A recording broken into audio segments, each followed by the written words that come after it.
Shut up and sit down. This is Holistic Vigilantes, hosted by Dr. Kimberly Bear and Dr. Jennifer Tippegraf. These two badass dentists are breaking the mold to provide modern dentistry that doesn't compromise overall health. Determined to spread the word, the Vigilantes are kicking down the door as they bring you honest answers to hard questions. Buckle up for a wild ride down the Meridian Highway as they explore the connection between oral health and whole body health, saving the world one smile at a time. And now, the Holistic Vigilantes. Hello, my name is Dr. Jennifer Tippegraf. And I'm Kimberly Bear. And we are the Holistic Vigilantes. Today we have Dr. Katherine Kadin, an amazing local chiropractor who practices in Rockville, Maryland. We're so excited to have you. Thank you for being here. Excited. Yeah. She did her undergrad in psychology, and since then she's completed 2 postdoctorate degrees, functional medicine certificate. She's a class junkie like us, always wants to learn, know what's out there, what's come down the pipeline. You're definitely on the forefront of what you do, and we definitely appreciate it because you help so many of our patients, ourselves, our kids. Speaking of kids, her most recent certification was a pediatric cranial sacral course, and can't wait to hear all about that as well. We're just super excited and just want to dive right into what's going on.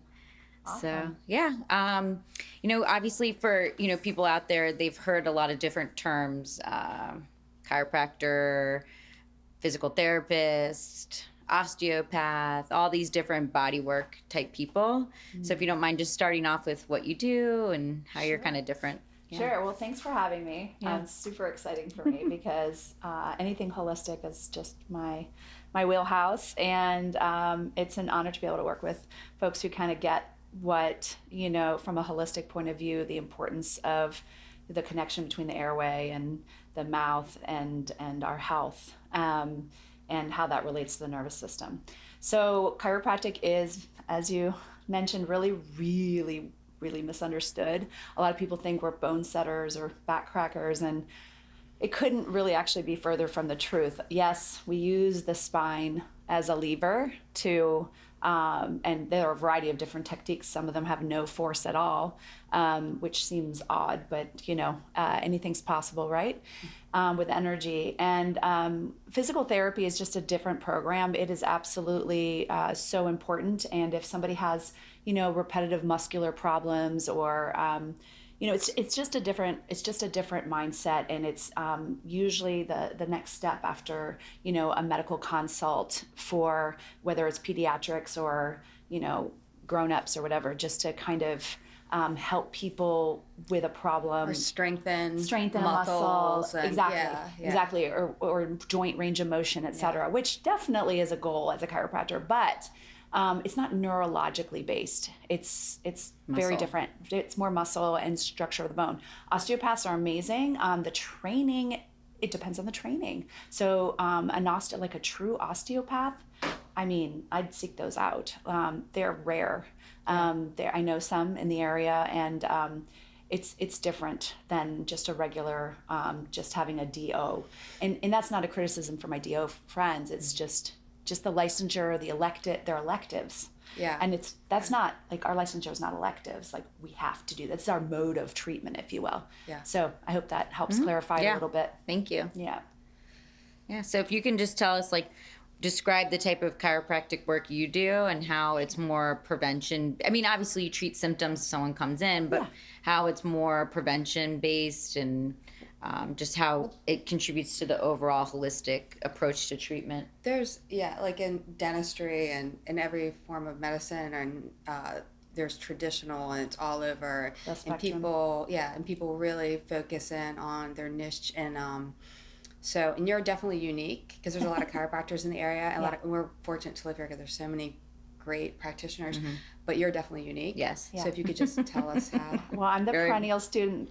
So I've been practicing about 22 years. And, when I way back when, in the 90s, when I was in college, I actually broke my collarbone playing rugby, and I was headed to actually be a pediatric orthopedist or something, or psychology for kids, because I've always been wanting to be a pediatrician of some sort.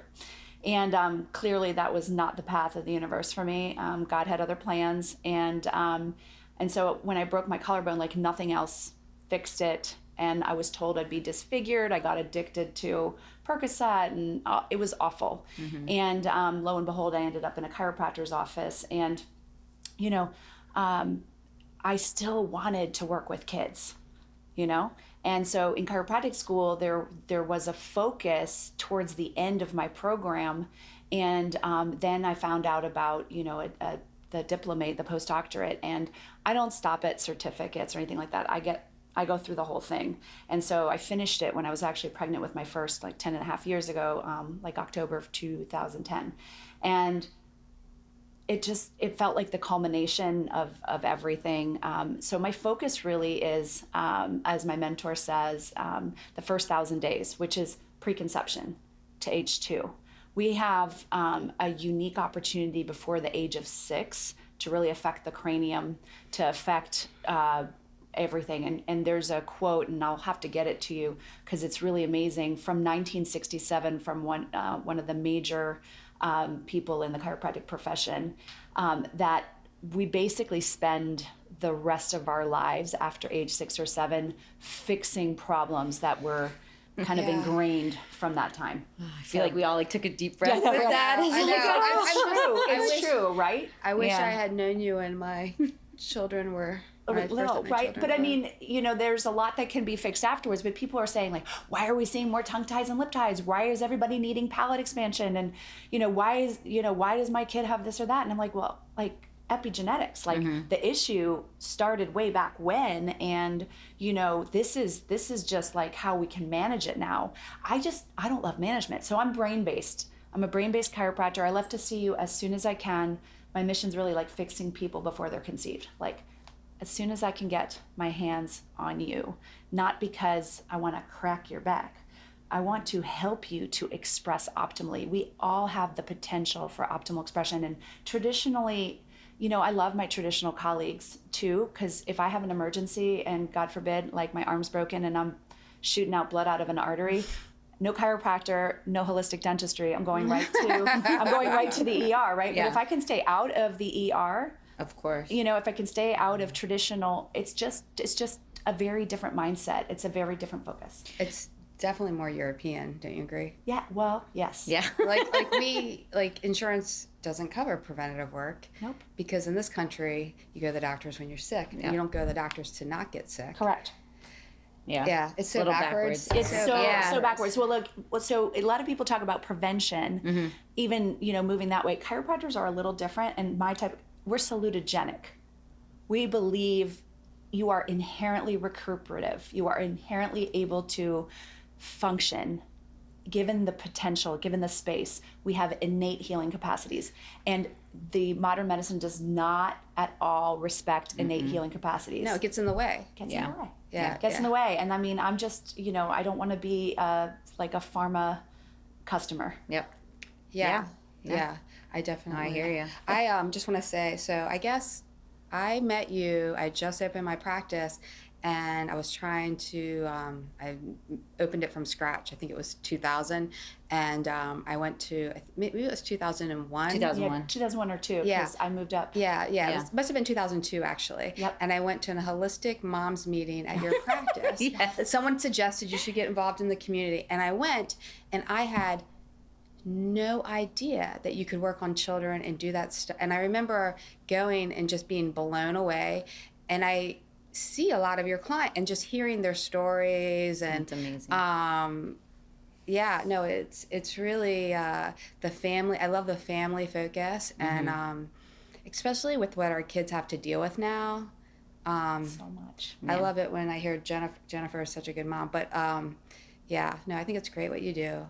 Thanks. And vice versa. I mean, especially now, I think we're going to be seeing a ton more problems. Like I'm seeing a lot of speech challenges. I'm seeing a lot of reinfections with strep and everything. We have the mask wearing cranial bones moving, and I'm sure you're probably seeing TM joint issues or whatever you're seeing. Everything, because all the everybody's stuff masked coming from COVID. you know, and then there's just inflammation in general. And less mobility. Less mobility. Kids are not seeing facial expressions. You know, I get it. You know, I'm not here to challenge the narrative or anything. I'm just, we have to deal with the problems that are going to come. We have to deal with it. Yeah, there's going to be side effects. There's side effects, and the challenge is that there's just a weariness on behalf of, I don't know about y'all, but I feel weary, like a COVID fatigue of being a care provider during this time. So I'm like healer burnout. And so I'm trying to nourish myself, and it's hard. I don't know if you experience this, but I have this deep like sadness hearing, well, why can't you fit me in? And I'm like, I am booked. Yes. Yeah. I am booked till almost December. Yeah. And Thank you for saying this. Yes. And it's like, I'm not trying to like not accommodate you. I have to maintain my life and to practice what I preach and take care of my children that I yanked out of school. Because the stress level with COVID, I just think so many people, I mean, underestimate what stress can do to the body, and we're seeing it in all different areas. Their teeth, their back, they're everywhere, their minds, like it's really taken over. I mean, so in terms of getting back to like your passion about treating people before they're conceived, how, and ideally, I mean, you see everyone, I know, from 0 to 100, womb to tomb. Like you see everyone, which is amazing. It's so great. But ideally, if say someone wanted, to start thinking about getting pregnant, when would you like to see them? Sooner the better. I have people who are calling at 25 weeks and can't get in until they're like 37 weeks. And so as soon as they start thinking about getting pregnant. Start thinking about it, they should probably come in at least for like a preconception type of appointment, because we have the functional wellness side, super important.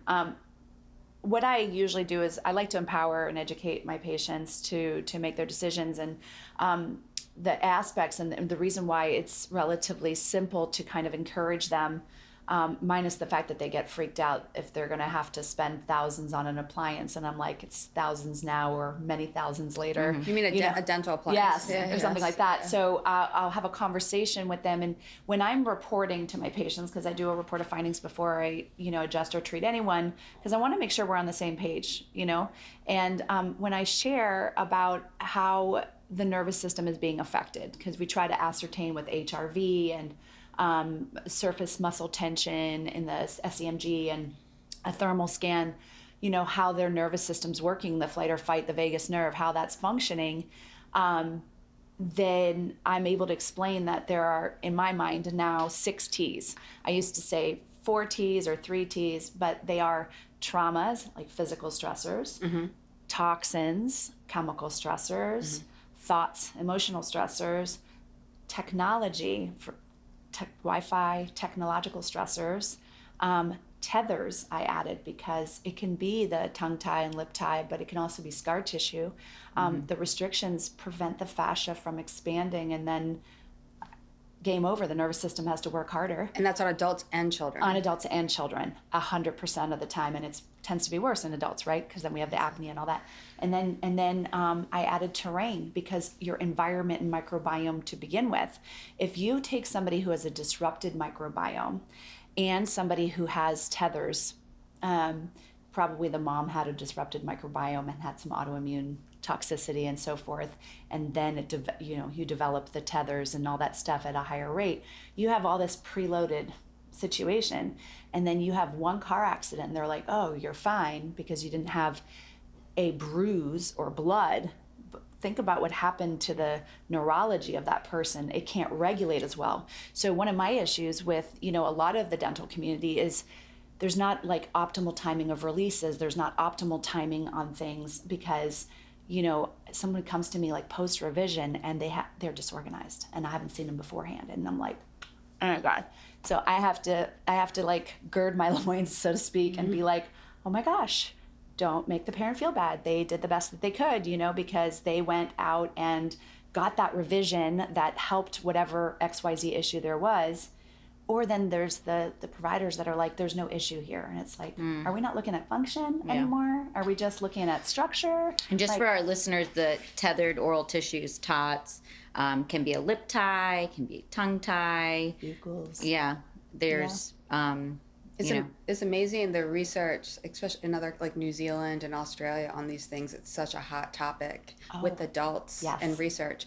And people here are totally oblivious to it. They're just like, oh, it's a fad. I know. They're like, no, I breastfed just fine and I spoke just fine, so I'm good. And I'm like, oh, how's that like digestive health going? Yeah, you know. Yeah, and any neck issues, any shoulder issues? I know. Like tired of holding your head forward. I know. Anyways, so I think we've talked about how we can help support dentistry, chiropractic, how our relationship in terms of airway, tethered oral tissues. Is there anything else dental related you can think of? I mean, I feel like, and I might be wrong, but I feel like people need to be seen a lot earlier and realize that they shouldn't wait till they're 3 to go see the dentist. Yes. Just like I'd like for them not to wait till they're 3 to come see me for the first time. Sure. You like 3 days old. I like 3 days old. I do. And I saw a 3-day-old the other day. Like it's, and some people think it's crazy. I mean, I'm so far past, all of that because, when you're a pediatric chiropractor and you're gluten-free and dairy-free and a whole host of other things, they're like, you're crazy. I'm like, okay, I'm crazy. Yeah. That's fine. But, healthy crazy. So, No, it's a lot of it's also about the education. Cause I feel like even with my family, when I started taking like Mo to you and they're like, wow, he's so young and blah blah blah blah blah, and like it's just a lot we doing this. Yes, that's why we're doing this. Yeah, I mean, no, we don't hurt people. So malpractice for a chiropractor, I think this would shock you. What do you think it might be per year? $5,000. $1,000.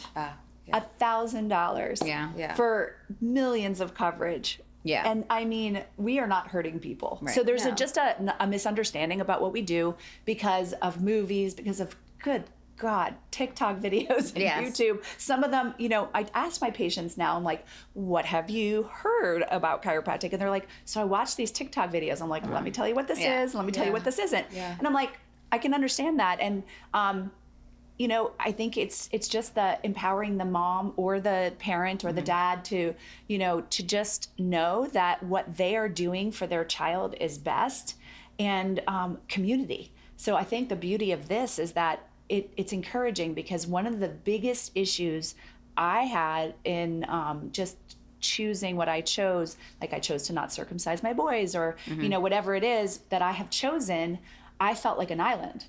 I was very isolated. Yes. And I have this education behind me that it was never not going to happen. Like it was, I wouldn't even marry my husband until we were agreed on certain topics that are now sources of massive arguments with a lot of spouses. And, so I just want really families to know they're not alone. Yeah. And I was talking about this the other day with someone about so I've been with my husband, or we've been together since 2007, and how it's like you kind of, when you've been together for that long, you've talked about certain things, and like Kim and I are going to this course and Sarah too for ceramic implants. It's like functional medicine. We're going to Switzerland. With Dr. Klinghardt and Dr. Volz. Yeah. When?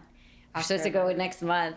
Oh my gosh. And it's so funny because it's like, my husband knew from the beginning I do dental mission trips and I do education. I'm gone for a week, and it's just really important. It's so fascinating. Like I just came back from Boston for finishing this cranial certification, and I'm going to like a functional cell core thing for like a week with muscle testing in like a root cause approach using humic and fulvic acids and I different. Love that. That's great. And that's in Boise, Idaho in October, God willing, Right. But yes. Pursuing excellence in what we're doing, just because I feel like I need to explain my world. Yes. And and then people want to have this. I don't have this issue too much, but people were like, well, is insurance going to pay for this? No. Does insurance want to go pay for my degree? I literally work to pay for myself to go to school. Yeah. So speaking of the cranial, sacral, and everything, we want to start talking a little bit about vision. But before we get there, I have a question. I have a question for you. So you see a lot of patients with the growth appliances in. So 2 questions. One would be like, what do you see while you're treating them, and what differences you think the appliance does that you see? Oh wow. And then another. This is fun. The big question is, how I hear from a lot of my patients are being told that the bones in your head are fused together. So as a chiropractor, what do you have to say about that? I don't have all the facts and the digits, but they can still, it's movement is not the same way that people are thinking about movement. So I might answer in a backwards order and just recap with me what I miss. But like, for instance, I'm just going to bring up like a doc band, for instance. When somebody puts on, these things for like the plagiocephaly and they're like, let's just fix it. You're talking about the helmets? Yeah. Okay. I'm not a big fan. Doesn't mean that it isn't sometimes necessary, but imagine the approach of that is putting pressure in this band from the exterior and then creating a pocket on the exterior on the side that needs to grow, and literally we're pushing the brain to put pressure on the other side. Whereas if you release the fascia and the cranial bones and optimize the CSF, because that's what it's about, is the CSF. We all have CSF. We all have just different pulses. What's CSF? What is that? Cerebrospinal fluid. Yeah. And so it's really life. Like we need it. I mean, it's so this. It's so important. And so the brain and the body can reshape given the opportunity by releasing the cranium and so forth. So do we have more impact on younger people? Yes. I think that's why I got pediatric cranial certified and not adult cranial certified. It's a whole different bandwagon, and there are different presentations. Like there are things that are super, super present in the young population that aren't like chronic and problematic in the adults. Sure. Now with appliances, if I could like wave a wand and have what I want, I'd love to have people be seen first before they go and have an appliance put in, and also before and after, like a tightening or a shift or something like that, which is what I've done with my kids. I think that has helped accelerate. You tell me all the time that they really responded well. Yes, they did. My suspicion is that it's possibly because, I do things for their nutrition and their health to optimize their tissue, and I also adjust them.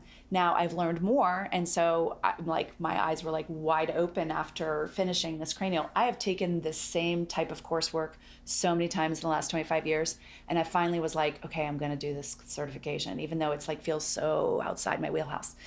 So the appliances, I think, are remarkable. I just think that just like everything, it can be the missing link for somebody.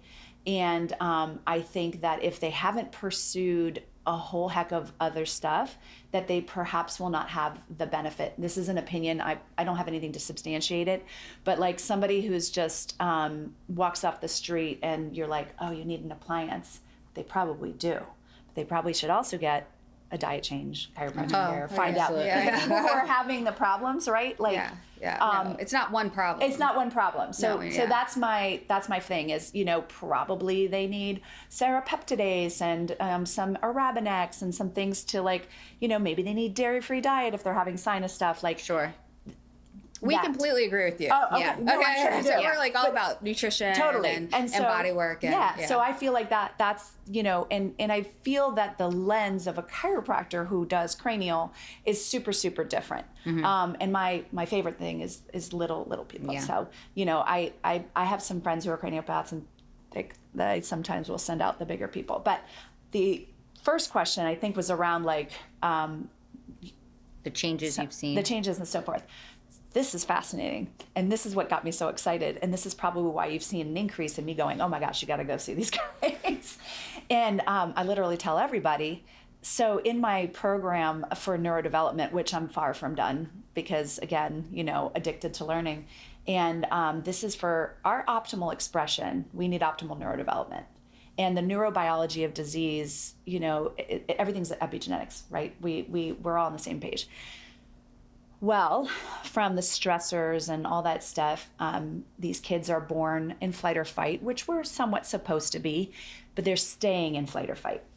And I tell my patients, the reason your baby isn't sleeping is because if you had the choice between sleep and oxygen, you're choosing oxygen. So you're going to wake up and gasp, or wake up and not sleep, or you're going to hang with your mouth open. And they're like, oh, and sometimes, chiropractic adjustment gently helps and everything, but they have positive reflexes, primitive reflexes, even as adults. So I saw these kids who are having primitive reflexes that we're not integrating, or it's a tremendous amount of work to integrate the primitive reflexes, right? So they can get to higher learning.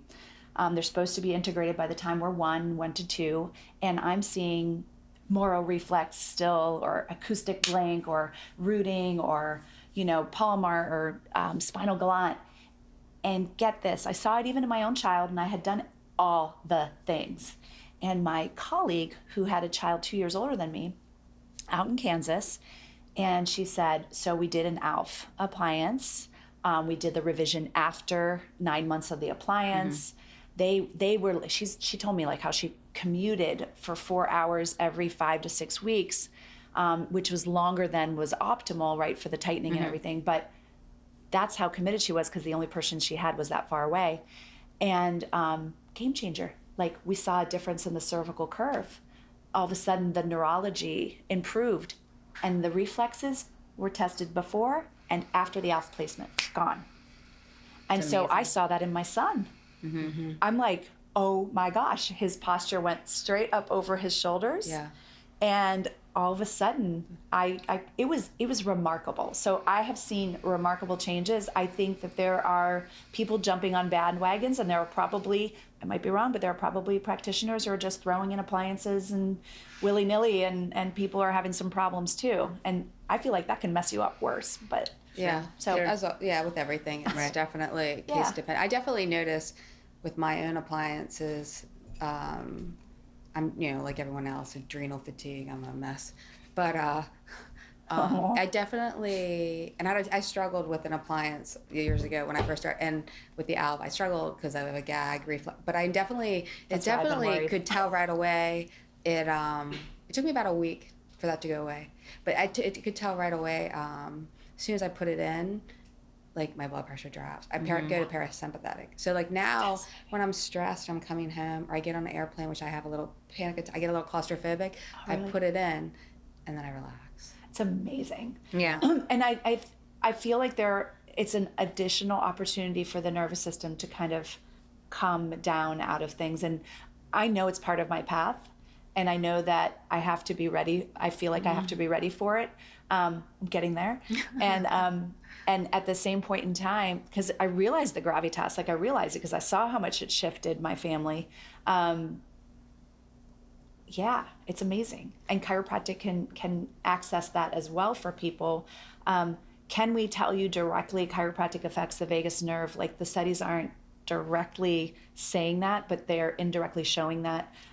Which just makes sense. It does. It does, right? Like, the vagus nerve passes through here, so of course. But there are studies with cranial and the vagus nerve. And so if I can get someone into parasympathetics with cranial work, and, since, the location of the vagus nerve and the exiting from the skull is probably super close to the palate and the expansion of it, it makes so much sense. Why wouldn't you get your cranium, your spine, and your mouth looked at when you are having vagus nerve problems?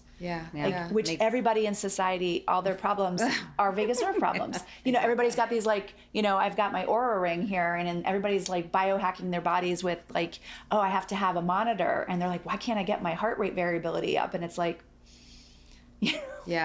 I'm over here. You can take all the supplements you want, all the activators you want. You can do all the things, but if you're not functioning in here because of stressors from when you were, in utero or prior, or just 14 generations, they're saying. Sure. Yeah. 14 generations. Yeah. Like, I know. I mean, the generational trauma of, my family's heritage is like, yeah, I know. All conversations and information exchanged during participation of the Holistic Vigilantes podcast or interaction within the social media umbrella of the Holistic Vigilantes pages are strictly for educational and entertainment purposes. Back to the show. I'm not here to step on toes of any of the eye or vision therapists, but a while back, one of my mentors, and I'm still learning, told us about this device called the right eye. And there are other devices out there that can assess this. And it's using like something that checks the movement of the eye, which tells you what part of the brain's working, like if your fixations are off, your saccades are off. This is a machine? Yeah, it's a machine. And it looks like a computer, and you basically do these eye exercises. You try to focus on it. It looks like a little alien or a little exploding thing. Or do you have one of these machines? I do have one of these machines. And they're not cheap. They're like 10 grand. But, and I still haven't figured out like a whole program, but what I've been able to find out is if somebody has like a low score, we can adjust you till the cows come home. But like, for instance, somebody might have left hemi neglect. They might have pandas. They might have, some other type of biotoxin illness. So we're seeing, so initially it was just the bandwidth of vision therapists and so forth. But what they noticed is that like chiropractors noticed, hey, we can access helping certain parts of the brain to heal if we can give vision exercises, at the tune of maybe $150 a month, to somebody 7 minutes a day, and it can help improve their health. I'm obsessed with eye therapy in the eyes. It's fascinating. I've done eye therapy. My son did eye therapy. He did it with Applebaum. He's like he's in his 20s, and my daughter does it with Dr. Zeller. And Zeller, she's a friend of mine. And I had the same issue. I had great eyesight, crazy great eyesight, but like one eye doesn't. It's almost too good. So like I didn't even know this, but in college, so many of my issues were I played lacrosse in college, and my coach would always yell at me, "You're not looking at the ball." I couldn't look at anything directly because I see two. I didn't even know this, right? So I would always look from the side of my eye. I would always catch from the side and compensated like crazy. My son couldn't ride a bike. It was because he had the same thing. Yep. But I learned growing up, probably the youngest of three, and beaten on and to survive, to compensate. Yep. So when I went and took my son and they realized he had this crazy thing, and he did eye therapy for a year, and then it was night and day. All of a sudden he could balance himself. And then I was like, I need to get checked out. And then I went in there and they're just like, how are you functioning? Did you have to learn how to operate again? No, but I started doing eye therapy, and really helped me. Yeah. And I was amazed. It helped me in ways I didn't even know that I had a problem. But like when I get tired, I'm really not physically tired, but my eyes are tired from one eye overworking and doing crazy stuff. And that's what really helped me with work. So we do it we are trying to institute a program to do it pre-revision and pre-chiropractic. So I see people have changes with just chiropractic. It's all connected. Yeah, it's all all how connected. you hold your jaw, Yes. how you hold your head, how you walk, how you run. Yeah. Everything is where your eyesight's. Yes. I mean, like as an adult runner, like And you can get kirked out with your nervous system if your eyes are having to work harder. Yep. people You can have get sick. no idea. No idea. And how many different issues with your eyes people get you can fix so many things. Yes. It blew my mind when I learned this when with Dr. And he was like, we can fix all this stuff, or like most Americans, if you want, you can just go get glasses because this is what they do. Right. But I was just like, why wouldn't you fix it? And it is a little bit of a hassle, but it's easy. It is. You just got to go every week for your 20-30 minutes and do the little eye exercises. So we send them to people virtually. Oh, I love that. That's great. Yeah, you should come check it out. I definitely wanna check come it and do out. a right eye assessment. I'm sure I need more work. I mean, we can always improve, and For just sure. to kind of cinch what happens is, do people have incredible results with that? Yes. Do people have incredible results with an appliance? I bet. Do people have incredible results with chiropractic? Yes. Does somebody want to have the optimal experience? That's what I'm talking I feel like about. they should come my way first, because I'm going to look at the whole structure of the whole body, and if I had my druthers, right? And then I'm going to make sure that they get evaluated. I don't think everyone on the planet probably needs everything. But, Absolutely. I'm not the dentist. So when they're like, well, do you think they need a revision or do you think they need an expander? I'm like, hello, I have 1 degree, not that degree. I have to send you out. And they're like, well, it's going to cost money. Yes, it's going to cost But money. sometimes they need work And then beforehand, or Yes. if this is hot, if they're a mess here, Yep. I don't want to poke that bear. So we have turned people away and been like, especially because we do bring Manny Kim in the office. Sometimes he'll just say, Amazing. not ready. And I'm like, thank you. He's Thank you for amazing. telling me. Yeah. So it can be We right appreciate treatment, the wrong feedback. time. Yeah. Or, So optimal timing is key, and optimal period is key. Sure. And much of what I'm seeing in the traditional medical pediatric community is diseased versus non-diseased. You don't have this disease, here, have your vaccine, next time come in, and here's your antibiotic if you get sick. There isn't really an understanding of, I want moms and dads, but I mostly work with the moms. I want parents to know that that is not the training of your pediatrician, unfortunately, to assess for function and optimal neurological expression of the tongue, the neck, and everything. And I'm not going to hurt your baby, but it is not just aesthetics if there's plagiocephaly. There is massive brain implication, eye implication. They're going to overdevelop an eye. If we have a flattening on one side, they don't know they have another side. Function follows form. Function follows form. Yeah. And no, it structure just does makes affect sense. function. Right. And there is no chemical solution for a structural problem. None. But yeah. Amen, sister. Okay. All right. Awesome. Well, thank you. Thank you so much. Got me fired up now.